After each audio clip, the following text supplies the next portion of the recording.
الحمدللہ وکفیٰ وسلام علی عبادہ الذین اصطفیٰ اما بعد۔ ختم نبوت کورس کا آج ہم انشاءاللہ 11واں سبق پڑھیں گے۔ آج کے سبق میں ہم مرزا غلام احمد قادیانی علیہ اللعنہ اس کی زندگی کے چند مختصر سا احوال آپ کے سامنے رکھوں گا۔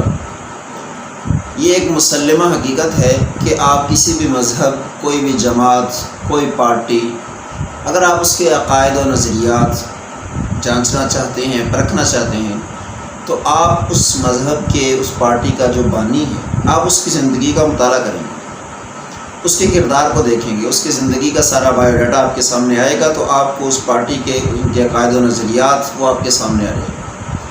چنانچہ فتنہ قادیانیت کو اگر آپ پرکھنا، سمجھنا چاہتے ہیں، تو اس کے لیے آپ کو مرزا قادیانی کی زندگی کا بچپن، اس کا لڑکپن، اس کی جوانی، یہ سب کچھ آپ کو کچھ نہ کچھ اس کا مطالعہ کرنا پڑے گا۔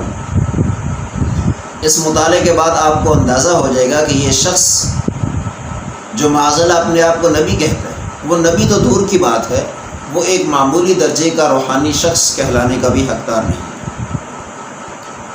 چنانچہ مرزا قادیانی کا نام و نسب جو اس نے خود اپنی کتاب کے اندر اپنا تعارف کروایا ہے، ہم اسی کے الفاظ نقل کریں گے۔ اس نے لکھا ہے کہ اب میرے سوانح اس طرح ہیں کہ میرا نام غلام احمد ہے، میرے والد کا نام غلام مرتضیٰ ہے اور دادا کا نام عطا محمد ہے۔ یہ اس کی کتاب البریہ اور روحانی خزائن اس کے اندر درج ہے، اور اپنی قوم اس نے مغل لکھی ہے۔ تاریخ پیدائش اس نے اپنی لکھی ہے کہ میری تاریخ پیدائش وہ 1839 یا 1840 ہے۔ یہ سکھوں کا جب آخری وقت تھا، اس وقت اس کی پیدائش ہوئی۔ اس کے بعد مرزا کی آپ اندازہ لگائیں کہ اس نے اپنی پیدائش کی کیفیت بھی لکھی ہے۔ اس نے لکھا ہے کہ جب پیدائش ہوئی تو میرے ساتھ میری ایک بہن بھی پیدا ہوئی، جس کا نام اس نے لکھا ہے کہ جنت تھا، اور لکھا کہ وہ لڑکی تھی جو پیٹ سے پہلے نکلی اور میں بعد میں نکلا۔ حضرات آپ توجہ فرمائیں کہ کتنی ہی بے حیائی کی بات ہے کہ ایک آدمی اپنی پیدائش کی کیفیت کو ان الفاظ کے ساتھ نقل کر رہا ہے کہ پہلے میری بہن نکلی پھر میں نکلا۔ اسی سے آپ کو اس کی شخصیت کا اندازہ ہو جائے گا۔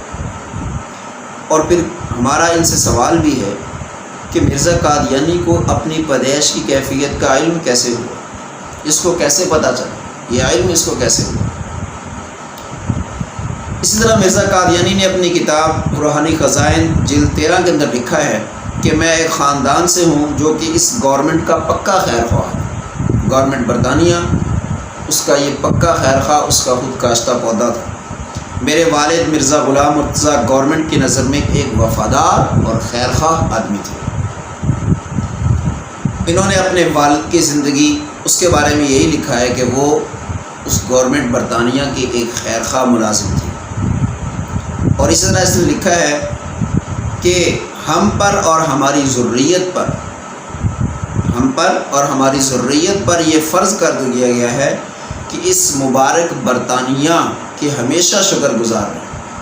یہ روحانی خزائن کے اندر اس نے لکھا ہے کہ چونکہ اسی گورنمنٹ نے اس کو لگایا تھا امت مسلمہ کے اندر بگاڑ کو پیدا کرنے کے لیے، امت مسلمہ کے اندر تفرقہ بازی کے لیے، تو اسی بات کا اندازہ اس بات سے ہوتا ہے کہ اس نے کہا ہے کہ ہمارے اوپر یہ فرض ہو گیا ہے کہ ہم ہمیشہ اس گورنمنٹ برطانیہ کے، اس کے جو ہے ہم شکر گزار رہیں۔ اس کے علاوہ جو مرزے کے چند احوال ہیں وہ ہم انشاءاللہ اگلی ویڈیو کے اندر بیان کریں گے۔ وآخر دعوانا الحمدللہ۔